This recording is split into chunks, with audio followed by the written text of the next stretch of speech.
A graça e a paz do nosso Senhor Jesus Cristo, queridos irmãos em Cristo, né? Então eu quero dar continuidade no vídeo do aprofundamento, das considerações que nós estamos fazendo em relação ao batismo, né? Em relação a nós mergulharmos em Cristo, a nós entendermos as nuances pertinentes a esse entendimento de batismo, né?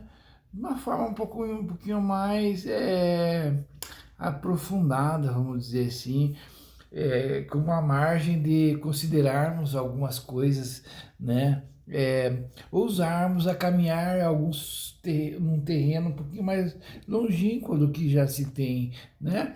Claro que verificando se esse terreno é firme e comporta o nosso peso, né?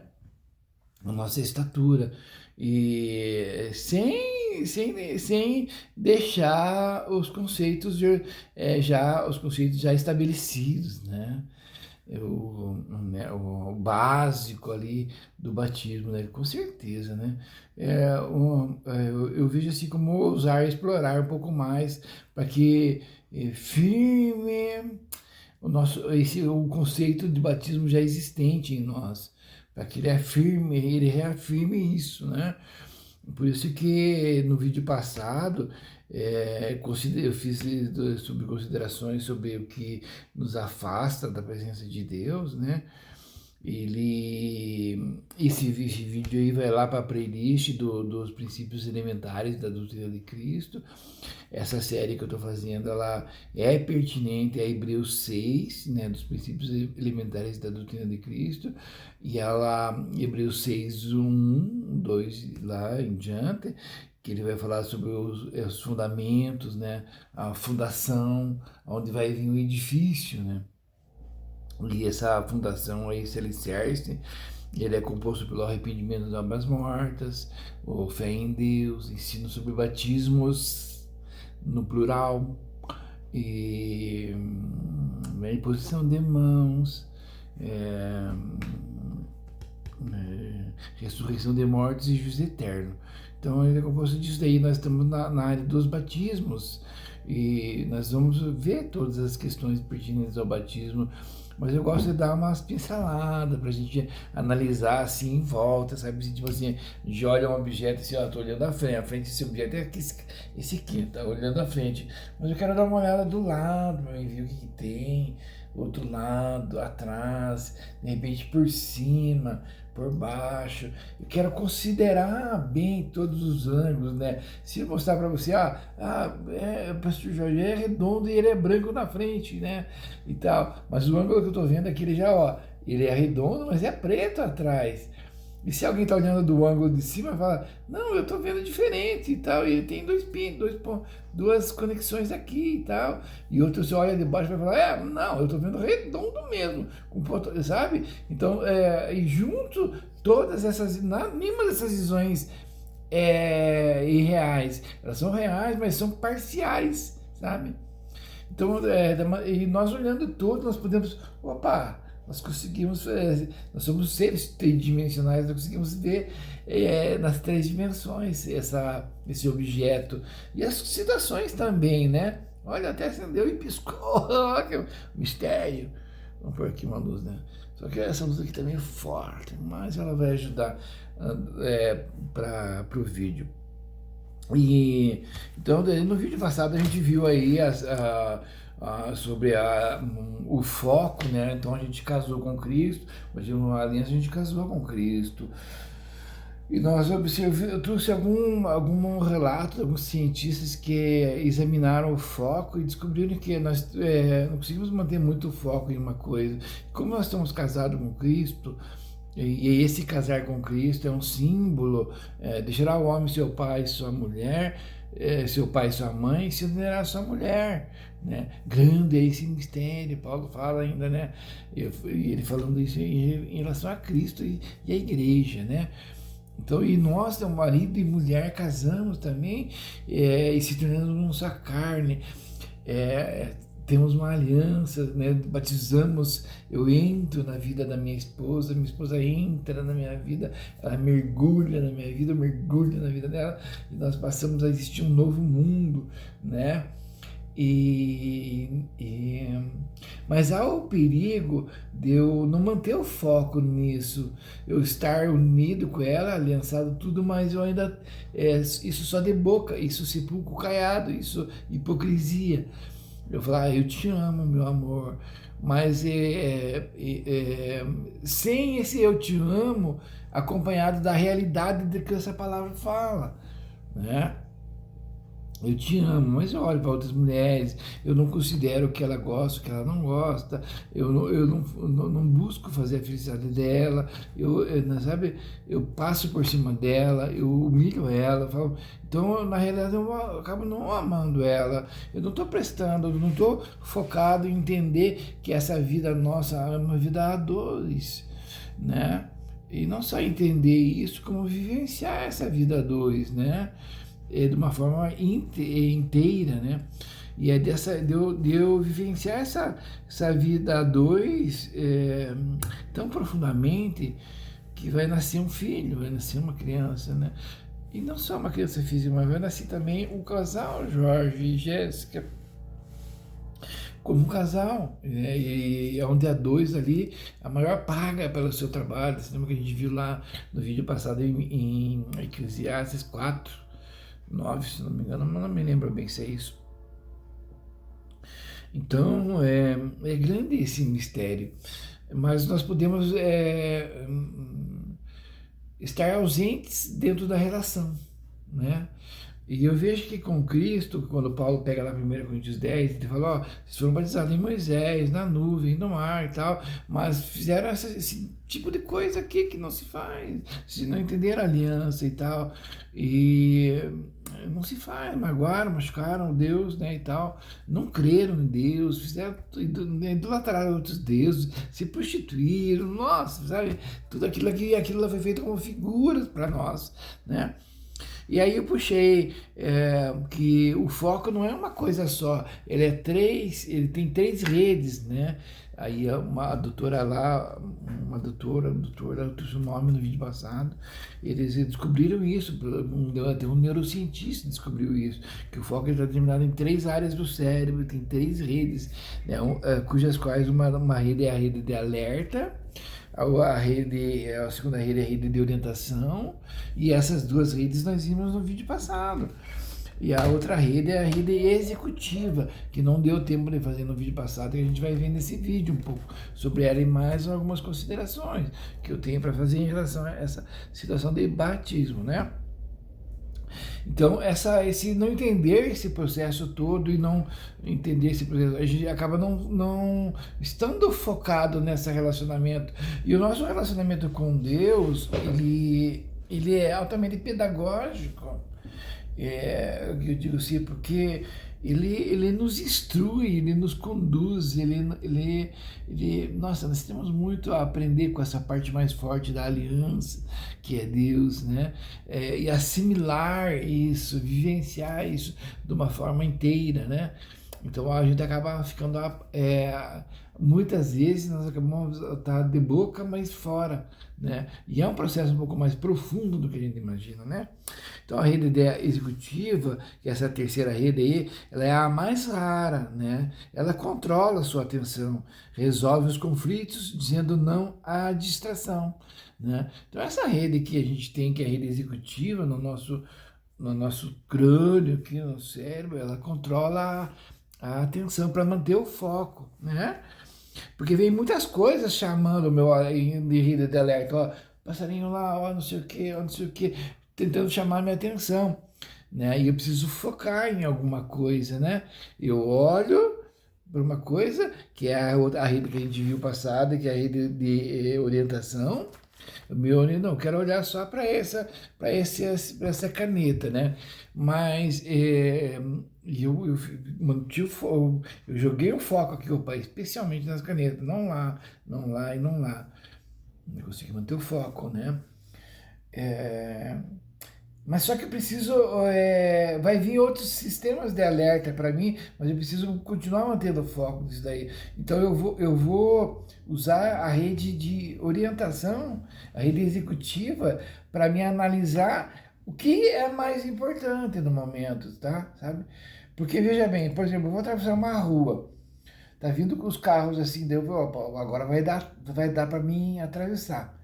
A velocidade que o carro está vindo, eu meço mais ou menos a velocidade que eu tenho que andar e eu começo a andar. Mas de repente eu vi que o carro acelerou. Opa, então eu também tenho que acelerar aqui, sabe? Então eu tenho foco de atravessar a rua, mas eu consigo perceber a urgência de andar mais rápido.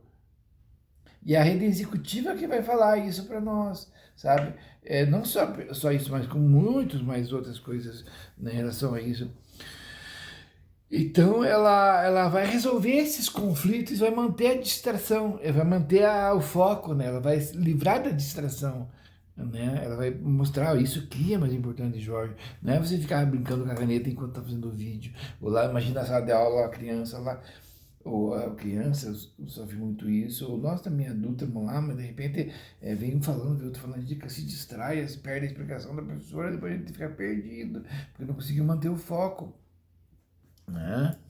Então, e essa rede de executiva é a rede que tem no nosso cérebro, a qual ela que exerce esse nível de seleção do que é mais importante, no que você tem que manter o foco, né? E o trabalho dela é muito, muito importante, porque veja, né, de repente eu estou aqui, vou pegar um exemplo do vídeo passado, eu estava gravando o vídeo, né? Eu estava na segunda rede e de repente eu escutei o carro da minha esposa chegando e eu vi que ela ia entrar e eu estava gravando o vídeo. É muito importante eu gravar o vídeo, né? Os cachorros eu já eliminei lá fora e tal, situações eu eliminei lá e tal, né? Os outros barulhos eu eliminei para me ficar focado no vídeo. Mas de repente chegou uma outra situação e eu tive que determinar qual é mais importante. Não, minha esposa vai chegar, eu vou precisar dar atenção para ela, não, e o desenvolver dela aqui dentro da casa, ela vai atrapalhar o andamento do vídeo, né? Por conta de que ela vai requerer minha atenção, eu vou precisar, e eu tinha coisas para falar para ela também, então eu analisei e resolvi, não, então eu vou encerrar o vídeo, depois eu foco de novo no vídeo e eu resolvo isso com a minha esposa agora. Né? Então, e fiz isso, né? Então, eu vi como eu achei. São duas coisas importantes, mas eu selecionei uma que para o meu julgamento no momento era mais importante, né? Porque eu sabia que depois eu poderia gravar. Então, há uma série de fatores que fez com que eu tomasse essa decisão. E a rede executiva que desempenha esse papel. Só que a rede executiva e a rede de orientação, elas estão dormentes em nós, muitas das vezes, né? E o advento de Cristo em nossa vida, ele é para despertar isso, a gente entendendo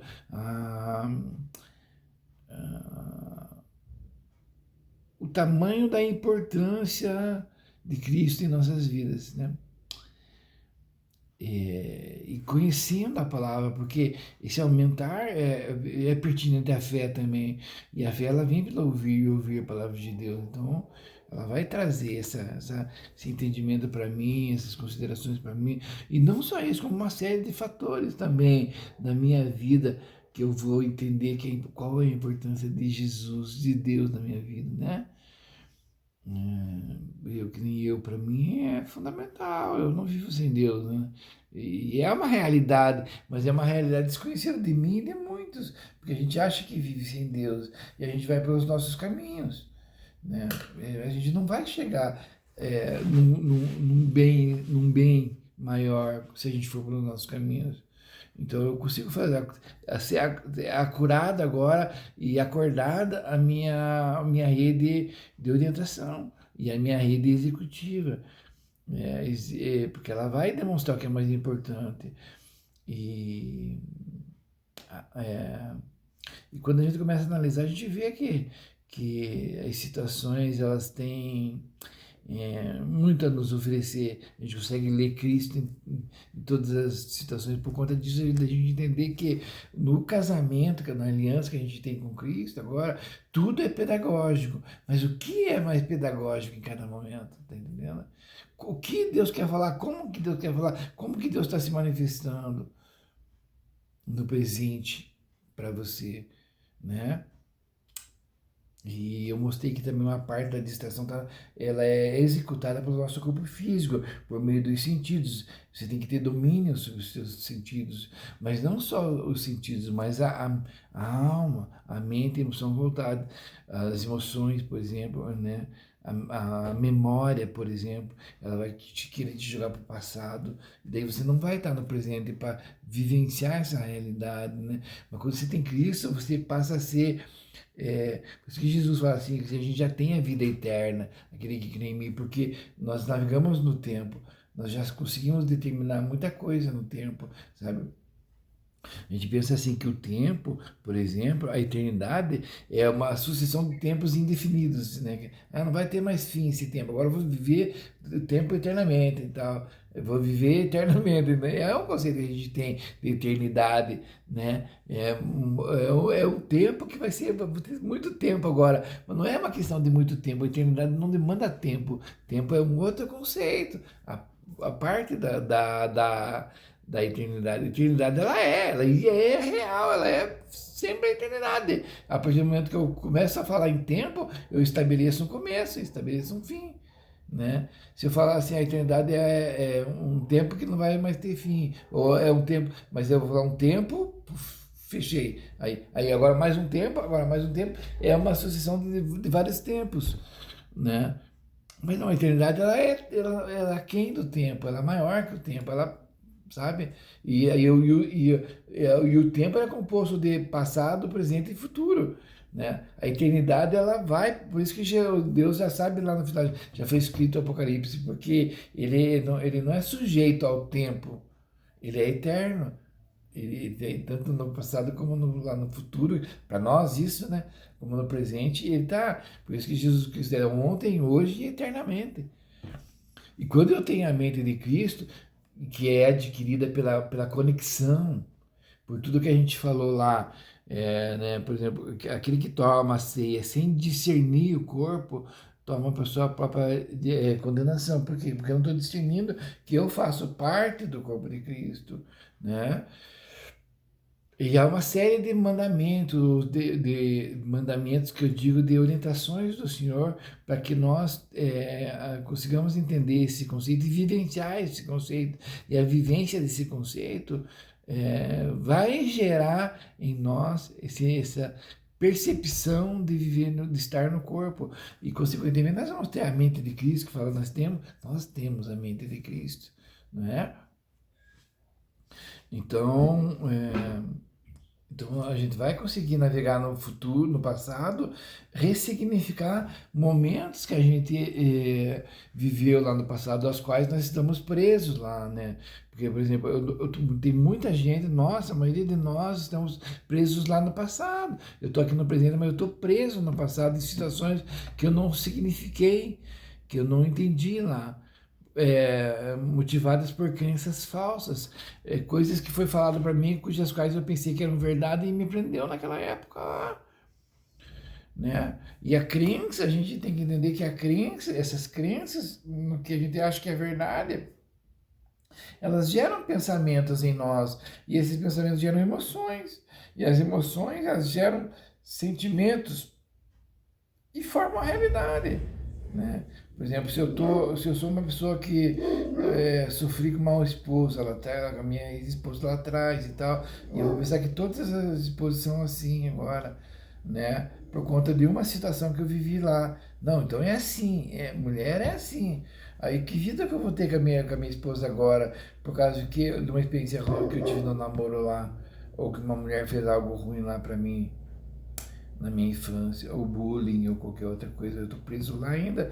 Então eu tô vivendo agora sugestionado pela experiência daquela época, pela emoção que gerou naquela época, ela está viva em mim ainda, e ela faz uma conexão com esse passado.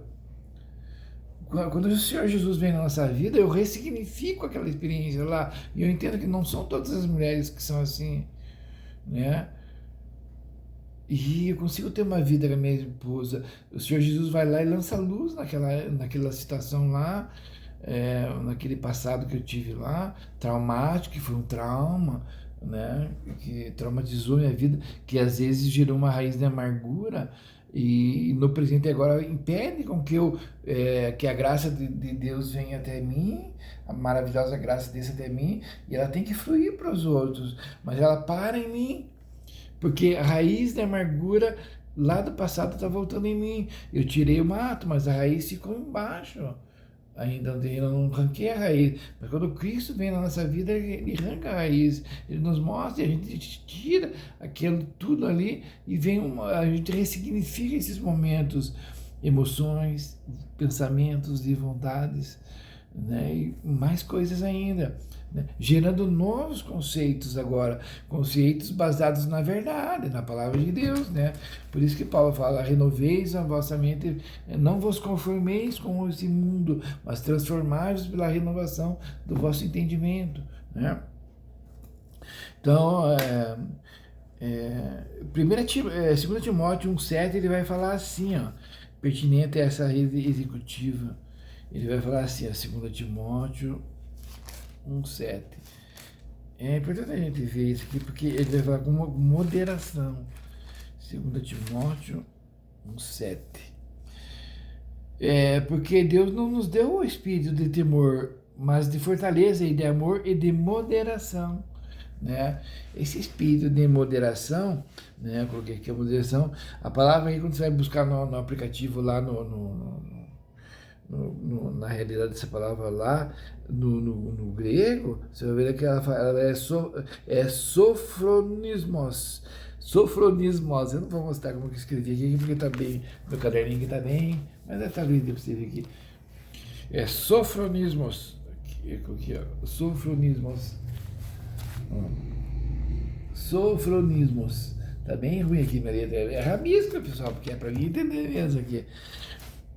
Sofronismos. E sofronismos, ela é uma admoestação ou chamado a estabilidade da mente, né? A estabilidade da mente. Por que a estabilidade da mente? Para não ficar oscilando.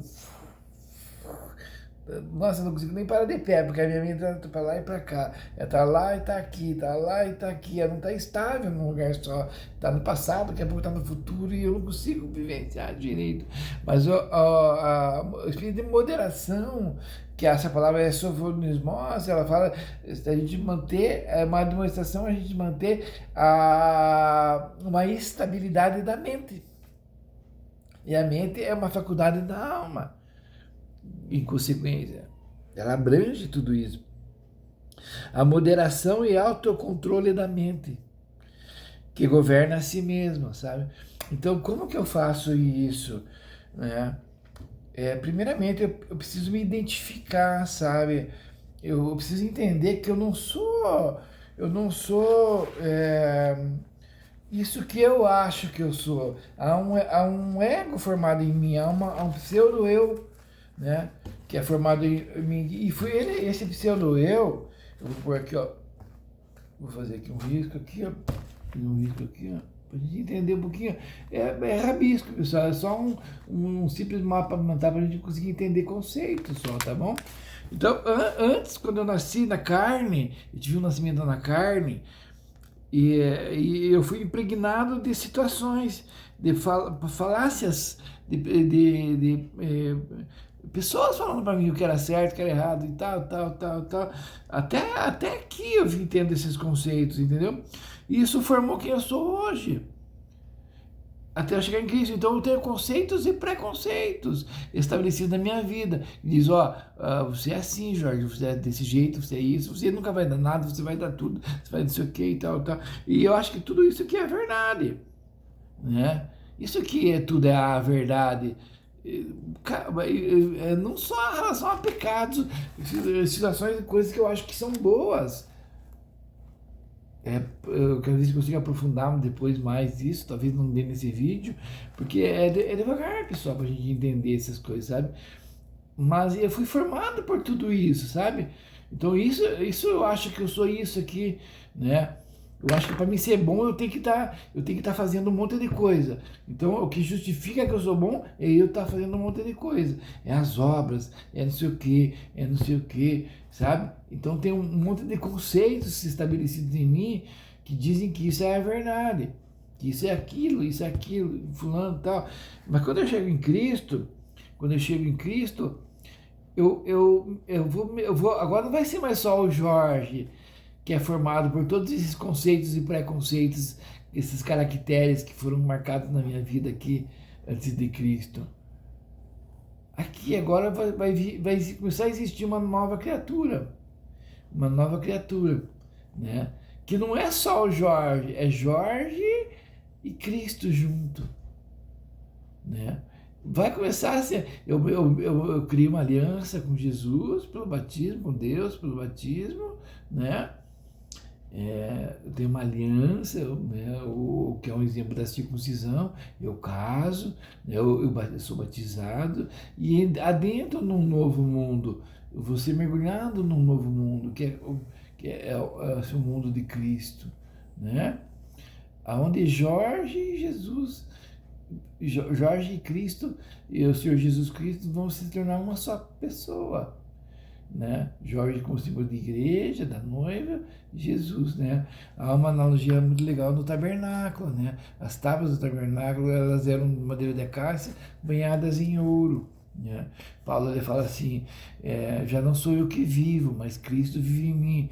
Eu sofro dores de parto até que Cristo seja formado em vós, né? Vivo não mais eu, mas Cristo vive em mim. São situações que ele chegou no amadurecimento. Efésios 4 vai falar assim, que ele deixou uns para apóstolos, profetas, Efésios 4, um para apóstolos, profetas, evangelistas, pastores e mestres, para que nos conduza à perfeição, à estatura de Cristo, né? Então o Espírito Santo vai começar a trabalhar aqui, de formar em mim aqui, né, um coração novo, a imprimir as leis em mim e tal, tudo. Então vai começar essa formação, né? Então o batismo aqui, que ele é um símbolo aqui, eu mergulho nas águas aqui e tal, tudo, ele é um símbolo de um algo muito maior, que vai começar a acontecer comigo, né? Então o que eu quero falar também sobre isso, deixa eu só dar mais uma continuada aqui, daí já vou aprofundar um pouquinho mais o contexto. Então, essa chamada à moderação da mente, à estabilidade da mente, essa rede de executiva, ela vai se apoiar, ela tem no que se apoiar agora, numa verdade real, maior, né?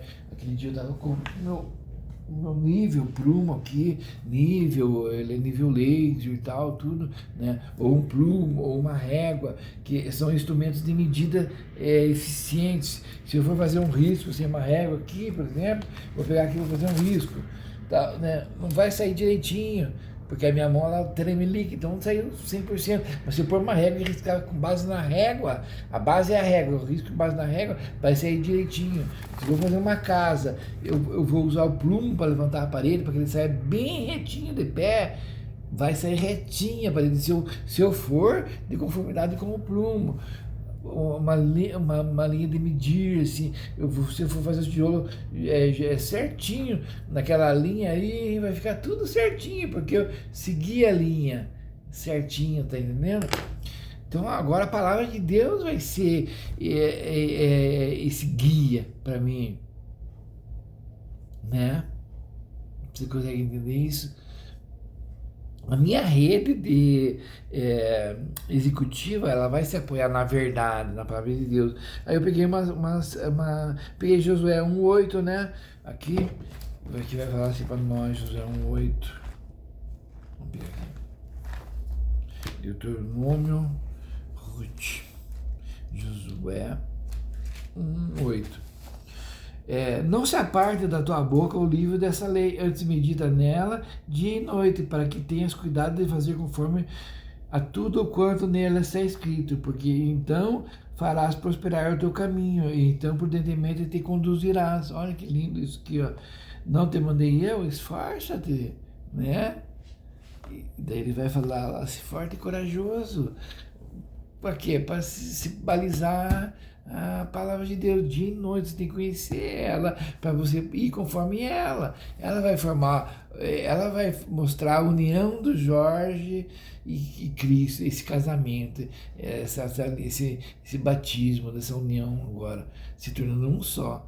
Deus habitando dentro de mim. Eu sou o templo do Espírito Santo. Você também, né? Paulo vem ensinando e mostrando para nós que é esse templo que Deus quer habitar. Mas primeiro, o templo velho, né? Com todos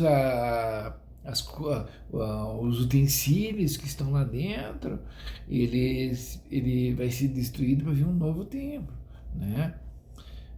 Por isso que lá a gente vai pegar lá o livro de Esdras, Neemias, eles estão reconstruindo o templo, e vai ver que a primeira coisa que foi construída lá foi o quê?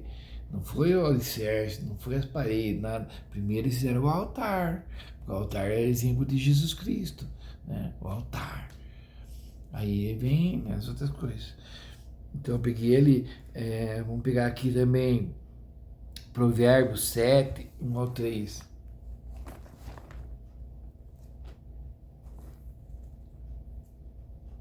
Provérbios 3, 6, 7, 1 ou 3. Filho meu, guarda as minhas palavras e esconde dentro de ti os meus mandamentos. Olha que lindo isso. Guarda os meus mandamentos e vive a minha lei, como a menina dos teus olhos. Ata-os aos teus dedos e escreve-os na tábua do teu coração. Olha, a tábua o que aconteceu lá em Israel, no Sinai, que Deus casou com o povo? A palavra do Senhor, a lei do Senhor não foi parar no coração, na tábua do teu coração, foi parar na tábua de pedra, né? Um coração duro, eles tinham um coração duro, né? Quer ver aqui, ó? Vamos ver se eu acho aqui, eu não tinha planejado isso aqui, mas vamos ver aqui, Deuteronômio 19, se eu não me engano, Deuteronômio 5. Aqui, ó, Deuteronômio 5, por exemplo, aqui, ó. O povo pede a Moisés para receber a lei do Senhor, né? Deus vem e fala, dá os mandamentos ali, né? E daí ele fala no 22. Essas palavras falou o Senhor a toda a vossa congregação. Saúde, Jorge. A toda a congregação, né? Com grande voz, né? Essas palavras falou o Senhor a toda a vossa congregação no monte, no meio do fogo, na nuvem e na escuridão, com grande voz, e nada acrescentou, né? E as escreveu em duas tábuas de pedra e as me deu, né? E deu para ele. O que Deus queria que fosse feito? Era o sacrifício, as coisas? Não. A única coisa que Deus queria é que cumprisse os mandamentos dele, a lei dele. O quê? Que respeitasse ele. Ele se mostrou nas leis dele. Então, se você fizer isso, você está respeitando eu. A minha esposa, ela tem a maneira dela. Quando eu me coaduno a maneira dela, eu respeito ela. Ela não gosta que bata na mesa, eu não vou bater. Entendeu? Ela vai pôr a parte dela da aliança, sabe? Né? Ela não gosta disso, eu não gosto que eu andar comigo e eu olho para outras mulheres. Puxa, não dá para fazer isso. Isso seria a idolatria, né? Por exemplo, eu estou dando um exemplo. Meu Deus, né? Se ela fosse, por exemplo, o meu Deus, e eu orasse para outra mulher, eu ia estar adulterando com ela, que seria o meu Deus, né? E idolatrando um outro Deus. Você também é linda, minha mulher é linda, mas você também é linda. Aí ia ter dois deuses, tá entendendo? Mas Deus é um só Deus, e é só Ele, amar a Deus sobre todas as coisas, todas. Você consegue entender? Essa é a parte que Deus está mostrando, a aliança, as leis dele. Ele vem falando assim, ó, eu sou assim, respeitem isso, andem assim, né? Para que a gente vá bem. Daí olha o que ele fala aqui, ó. Então, estas palavras falou o Senhor, né? Eu estou no 22, Deuteronômio 5, 22. Antes do 22 é o que ele está falando, ele falou os mandamentos ali, né? Ele falou os mandamentos. Daí no 22 ele vai falar, essas palavras falou o Senhor Deus, e nada mais acrescentou. Não acrescentou sacrifício, não acrescentou nada, porque não era para ter tudo isso, é só para viver na aliança, viver o compromisso no casamento. Daí aqui embaixo ele fala assim, no 24, e disse, eis aqui o Senhor vosso Deus, nos fez ver a sua glória, a sua grandeza, e ouvimos a sua voz do meio do fogo. Hoje vimos que Deus fala com o homem, e que o homem fica vivo, olha que lindo, né? Agora, pois, por que morreríamos? Nesse fogo, daí eu falo aqui, ó. No 27 daí, chega-te tu e ouve tudo o que disser o Senhor nosso Deus, e tu dirás, e tudo o que disser nosso Deus, e o que te disser o Senhor nosso Deus, e ouviremos e faremos. Ele fala para a mulher, tudo que Deus falar, nós vamos ouvir e vamos fazer. Aí Deus vai falar, ouvindo, no 28, ouvindo, pois, o Senhor a Moisés, ouvindo, pois, o Senhor a voz das vossas palavras, quando me falaves a mim, o Senhor me disse, eu ouvi a voz do povo. Eu ouvi a voz das palavras deste povo, que te te disseram, em tudo falaram bem. Eles falaram bem, tudo que eles falaram, que eles iam ouvir, e tudo que eles ouviram, eles iam fazer, iam caminhar direitinho, né? Daí no 29, quem dera, Deus vai falar, quem dera que eles tivessem tal coração, que me temessem e guardassem todos os meus mandamentos, todos os dias, para que bem lhe fosse. Quem dera, Deus está falando, Deus sabia que o coração deles, quem dera eles tivessem tal coração, mas eles estavam com o coração endurecido, o povo. Por isso, os mandamentos vão parar em tábua de pedra, né? E daí veio a promessa da nova aliança, que um dia viria e, o coração, e as leis iriam parar no coração do povo, né? E daí eles falam, eles iriam bem seus filhos para sempre. Vai e diz-lhes, tornai-vos as vossas tendas. Porém, tu estás aqui comigo, para que eu a ti te diga todos os mandamentos, estatutos e juízos que tu lhes has de ensinar, que cumpram na terra, que eu lhes darei para possuí-la, né? Andareis em todo o caminho que vos manda o Senhor vosso Deus, para que vivais, e bem vos suceda, e prolongueis o dia da terra, na terra que é a vez de possuir, né? Então, por quê? Irmão, se você é casado, se você vai fazer um contrato, qualquer aliança, se for fizer um casamento, você vai ficar sabendo das leis da tua mulher, ou do teu marido, né? Ele vai querer que você faça isso e aquilo, desse jeito, né? Na coerência eu tô falando, sabe? É um exemplo de para com Deus. Claro que Deus é onisciente, onipotente, onipresente, Ele quer o melhor para nós, se nós andar, como a gente leu ali em Provérbios, né? A gente vai bem. Aqui ele falou, aqui, ó, para que vá bem, andareis em todo o caminho que vos manda o Senhor vosso Deus, para que vivais. E bem vos suceda. Para que ele deu os mandamentos? Para que você vá bem se suceda. Não porque você está desagradando ele, agora eu desagradei ele não quer mais. Não é isso. Você vai sofrer as consequências de você andar no caminho errado. Não é porque ele é tirano. É porque, por exemplo, assim, eu dei o carro, amor, eu vou viajar, devo deixar você com o carro, mas ó, não se esqueça de pôr óleo, de pôr, ver isso e aquilo, tá bom, amor? Então tá bom, fui viajar. Aí eu deixo ela, ele paga o carro, não olha óleo, não olha nada, e fica andando com o carro, água, nem nada e tal. Chega uma hora ela vai fazer uma viagem, uma estrada deserta, e o carro trava no meio do caminho, e não tem ninguém para ajudar ela, e ela lá, com o carro no meio do caminho, quebrou. Por que quebrou? Porque ela não observou o que eu falei, olha, veja o óleo, veja a água, é um motor, ele vai quebrar se não agir da maneira correta com ele. Tem que fazer a manutenção, tem que fazer isso e aquilo, né? Tem que trocar o pneu quando ele estiver assim, tem que fazer tudo isso. Se não fizer, vai dar problema e não tem que fazer. Não é porque eu sou ruim, o carro parou aqui, meu marido é ruim, porque não sei o que, não é.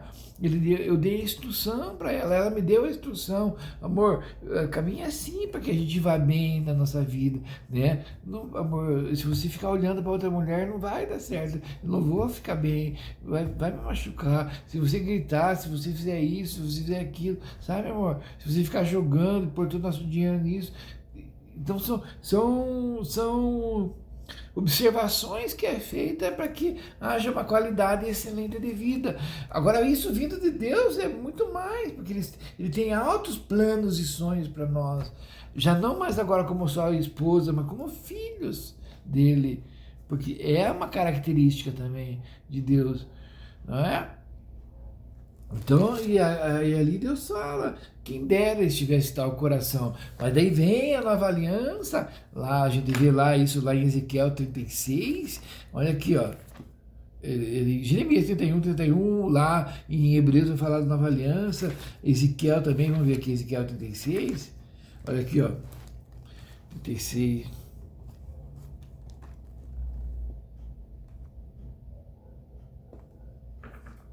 Deixa eu pegar aqui, acho que eu tinha pegado esse versículo aqui. Agora não sei se eu peguei. Agora não sei se eu peguei.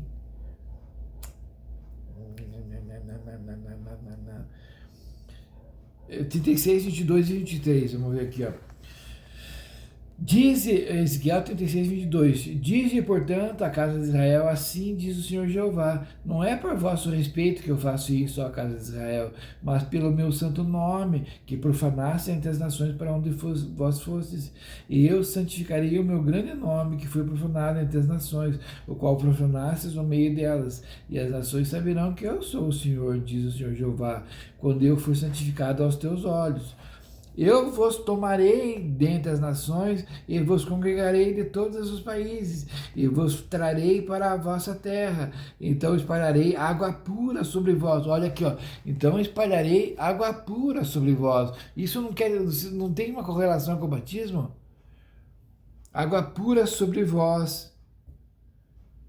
Eu espalharei, então, espalharei a água pura sobre vós e ficareis purificados. Você lembra que eu falei nos outros vídeos, das sequências, você que vai assistir, vai ver lá, eu falei, eu fiz uma analogia com o altar de sacrifício e a bacia do tabernáculo de Moisés, e tem outra, as talhas da água da purificação lá em João.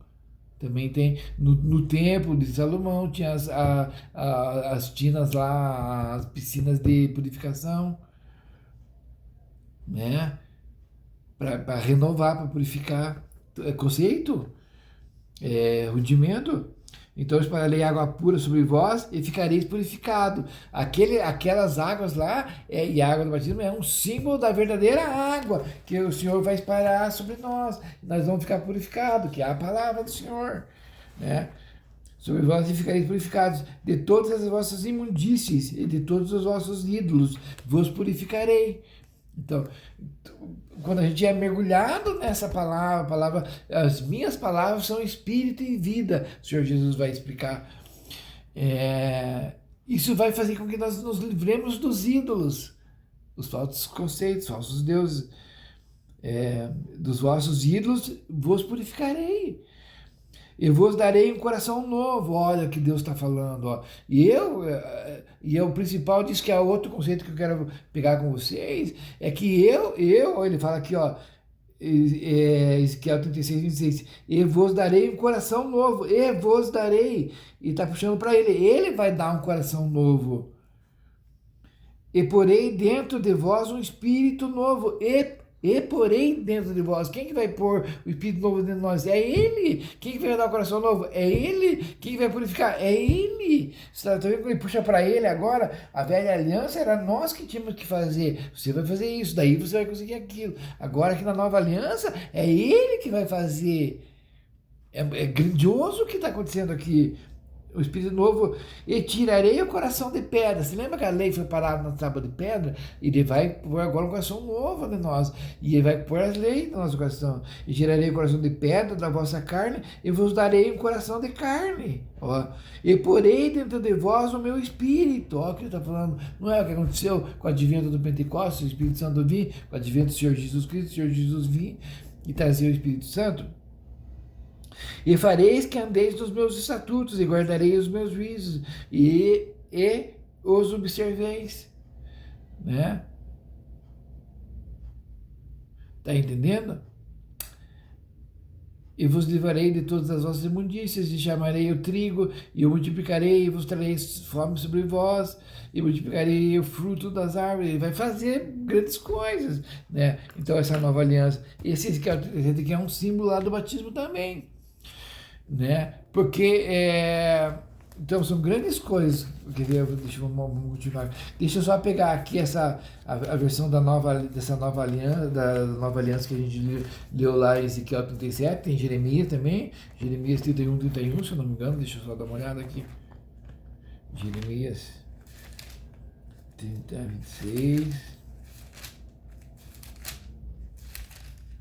31.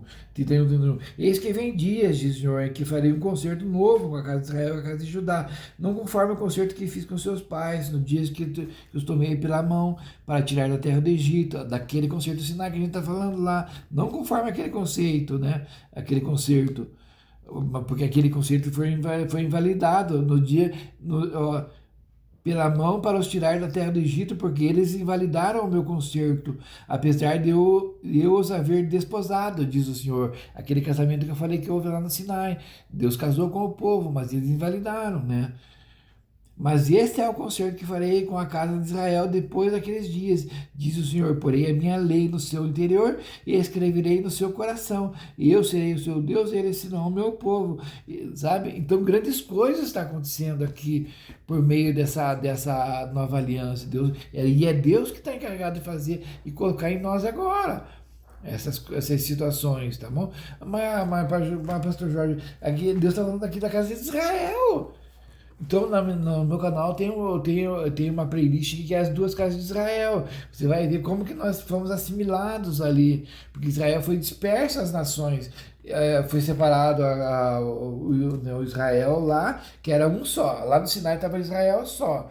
As 12 tribos de Israel, os 12 filhos de Jacó, de Israel, né? Mas, de repente, a um determinado tempo, separou essas tribos. Ficou 10 tribos para um lado e 2 tribos para o outro, né? Israel ficou com 10 tribos e Judá ficou com 2 tribos, que era Judá e Benjamim, e os levitas, né?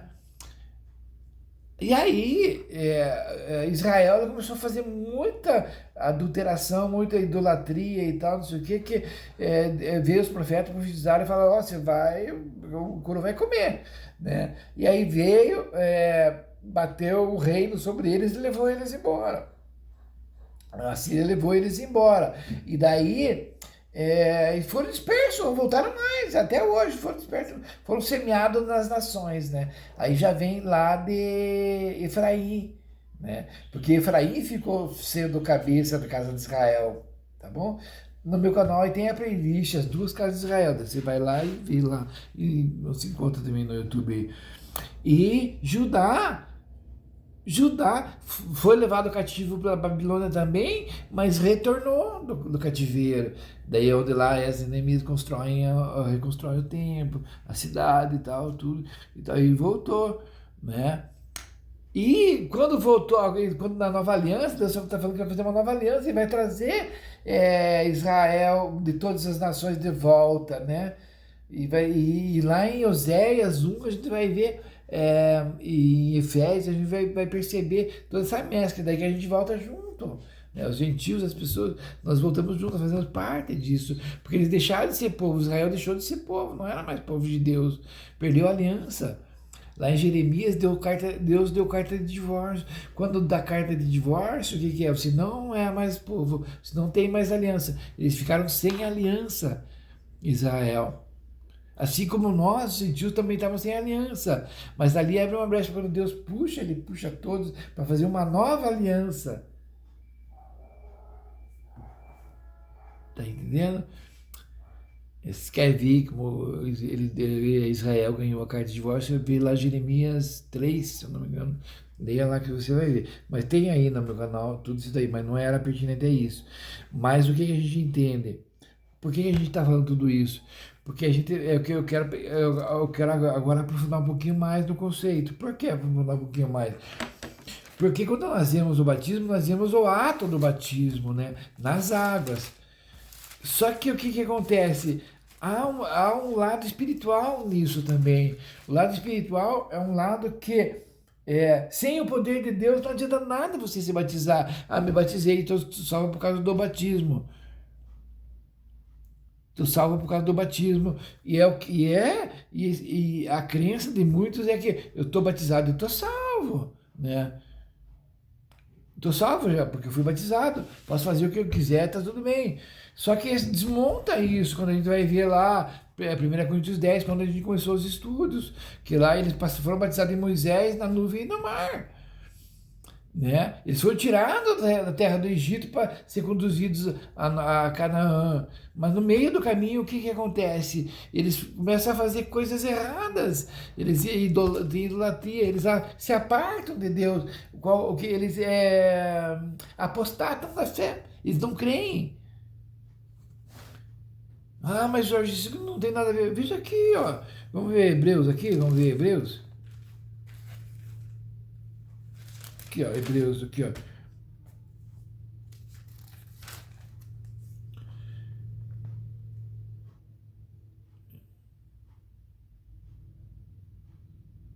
Aqui, ó, Hebreus 4, vamos pegar aqui, ó.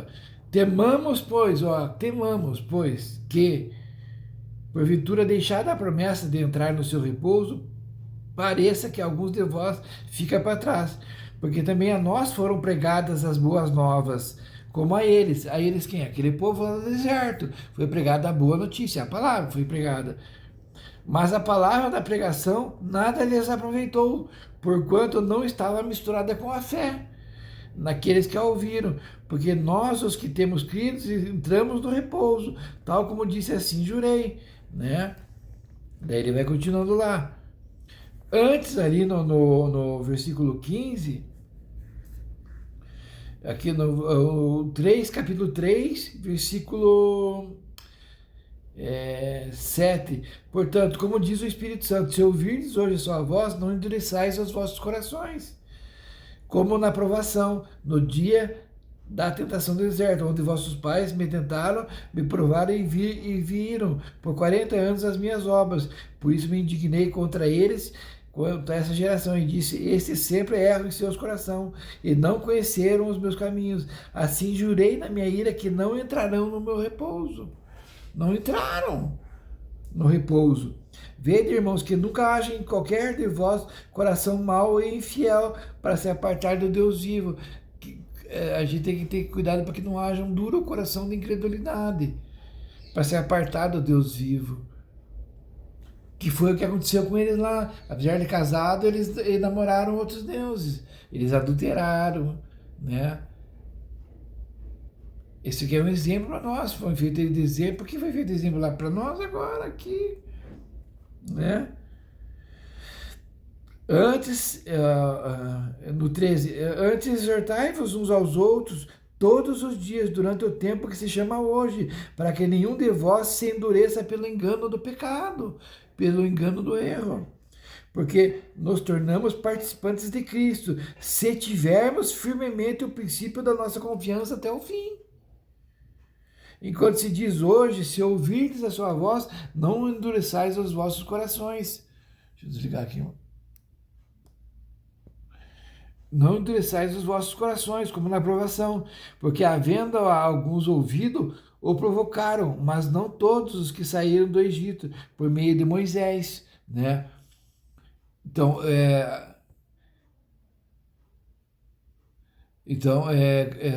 lá em 1 Coríntios 9, nós vimos o que aconteceu em relação a isso aqui, ó.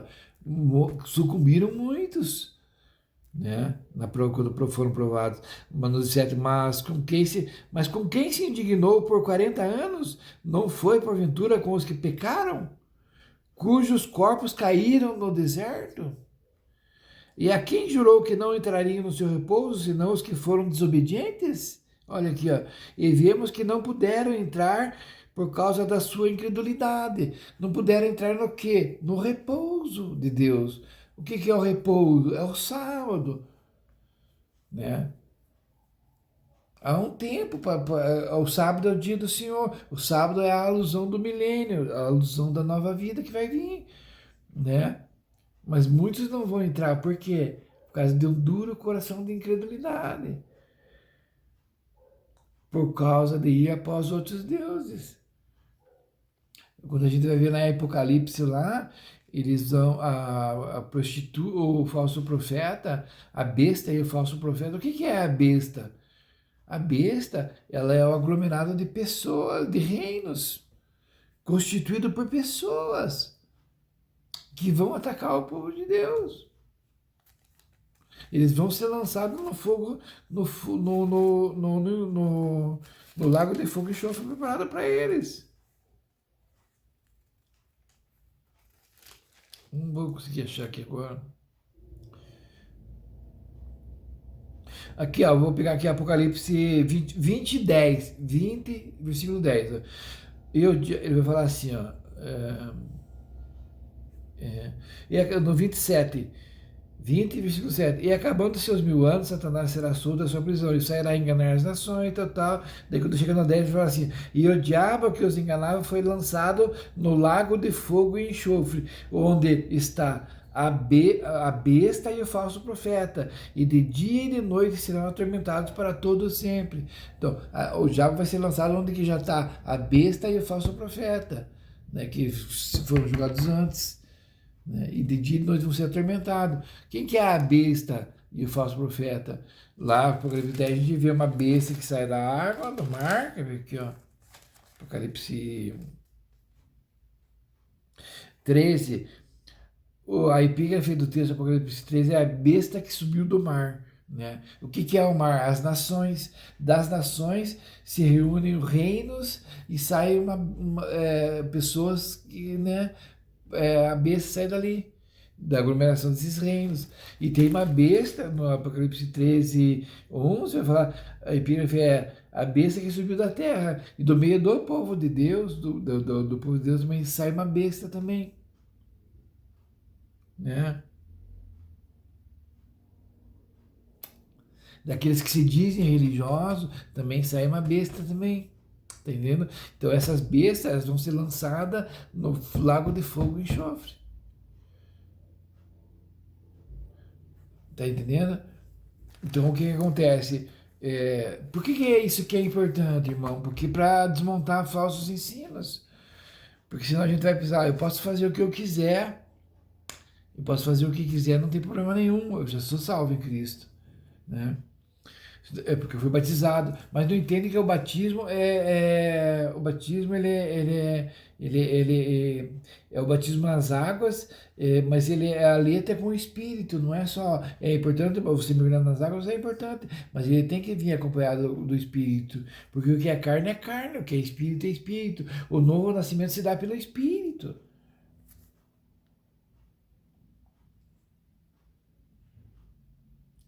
O novo nascimento, ele se dá pela conexão de nós com Deus, em realidade, mas não em falácia, não só porque eu falo que estou com Deus, o que que acontece? O que a gente vê lá em Romanos, a gente vê lá que Paulo está falando porque eles eram hebreus, eles eram de Abraão, eles tinham direito.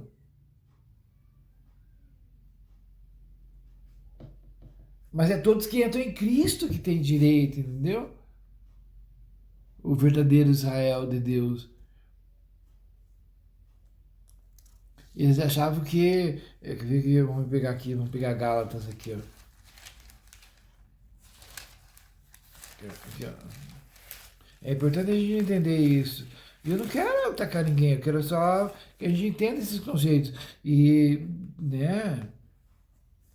Vou pegar aqui, Efésios, Gálatas. Já vou terminar, tá com 58. Depois a gente vai aprofundar mais um pouquinho.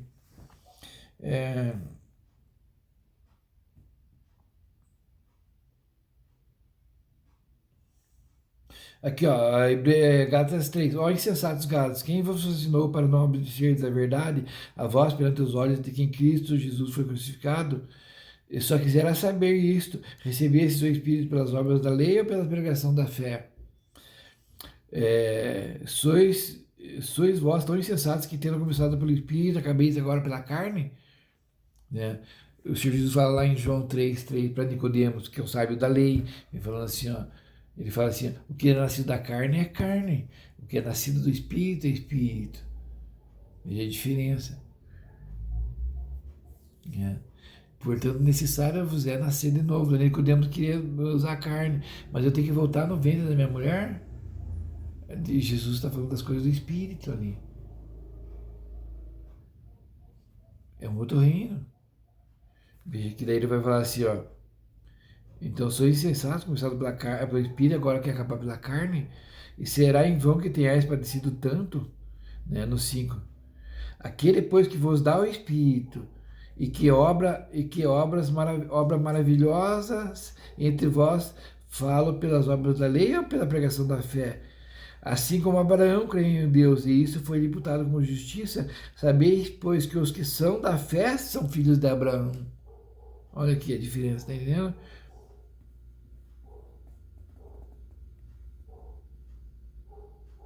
9, de sorte que os que são da fé são benditos como o crente Abraão.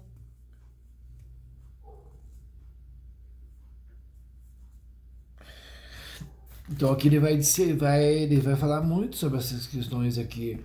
Então a gente entender porque o que acontece. E a gente vai ficar em carne e espírito. Porque a carne, o que é da carne é carne, pertence a esse mundo, mas o que é do espírito vem do céu. Você não pode nascer de novo, você não consegue nascer de novo. Ninguém consegue nascer de novo. Nascimento é dado, é obra de Deus. Não tem poder, a gente não tem poder de nascer de novo, entende? Por isso que Jesus foi lá para Nicodemos e falou isso. E o que ele usa lá? Carne e espírito. O que é da carne é carne, o que é do espírito é espírito. Abraão, ele aqui vai estar falando de Abraão, ele está disseminando, esmiuçando isso aqui para explicar. Ele vai falar Abraão, por exemplo, lá, se pegar Abraão lá, Deus veio, fez a promessa para ele e tal, e Sara, daí o que fizeram? Eles duvidaram da promessa e foram pela carne. Pela carne que eles fizeram, pegaram Agar. E quando eles pegaram Agar, eles tiveram um filho com Agar, que é Esaú, né? Ismael. Tiveram Ismael. E daí tiveram Isaac, daí depois veio o filho da fé, que é Isaac. Tanto é que quando Deus mandou oferecer o filho primogênito, o filho para lá no altar, lá, Abraão levar, Deus falou assim, pega teu único filho. Ele não considerou Ismael. Por que ele não considerou Ismael? Porque o filho que conta é o filho da fé, o filho da promessa, né? E aqui em Gálatas 4, 23, do 21 em diante, ele vai explicar que das duas alianças, uma representa Agar e uma representa Sara, a aliança da carne e a aliança do espírito, né? E o novo nascimento, o batismo ali, ele tem a parte da água, que a gente se afunda ali na água e tal, e saiu, mas é algo que vem do céu. O batismo do João é do céu ou é da carne, é dos homens? Jesus pergunta isso. O que isso vai dizer? Tá entendendo? Se você não entender o conceito do Espírito, isso vai longe, irmão. No próximo vídeo eu vou pegar um pouquinho mais para você ver. Quando Jesus vem, ele fala assim, ó, é necessário você nascer de novo, né? E tal. Mas daí ele vai falar, que ele vai ser levantado, né? Vou pegar aqui. Não dá mais, já tá com 1h02, irmão. Não dá pra. Eu vou terminar esse vídeo aqui. Agora, deixa eu ver aqui. Eu vou terminar aqui o vídeo, depois a gente continua. Eu não gosto de vídeo longo assim, que depois as pessoas não assistem. Mas quem quiser assistir, Deus abençoe. Em nome do Senhor Jesus. Irmão, dá o like aí, depois dá o like, curte o vídeo, né? Curte o vídeo, dá o like e se inscreve no canal. Depois a gente vai continuar. Preciso dar mais uma conceitualizada nessa questão da união. Como é importante isso daí. Aquela parte lá que Jesus fala assim, ó. Aquele que quer vir após mim, pegue a sua cruz e siga-me. Né? O que dará o homem pela sua alma? Né? Se largar do mundo inteiro para a tua alma. Então esse desapego das coisas terrenas, todas, quebrar o vaso aos pés de Jesus, tudo que você acha que é valioso aqui, ó, não só os pecados hediondos, coisas hediondas, mas o que você acha que é certo, mas que vem da bagagem que você tem Eu fiz aqui o desenho, aquele desenho que eu fiz lá, a bagagem que se tem, que veio antes de você. Você nasceu, né, o nascimento físico da carne, o nascimento físico da carne, e veio até Cristo aqui, ó. Tudo que se considera aqui que é valioso, irmão, vai ter que ser sacrificado aqui para você ter uma nova vida com Cristo. Amém? Deus abençoe, em nome do nosso Senhor Jesus Cristo.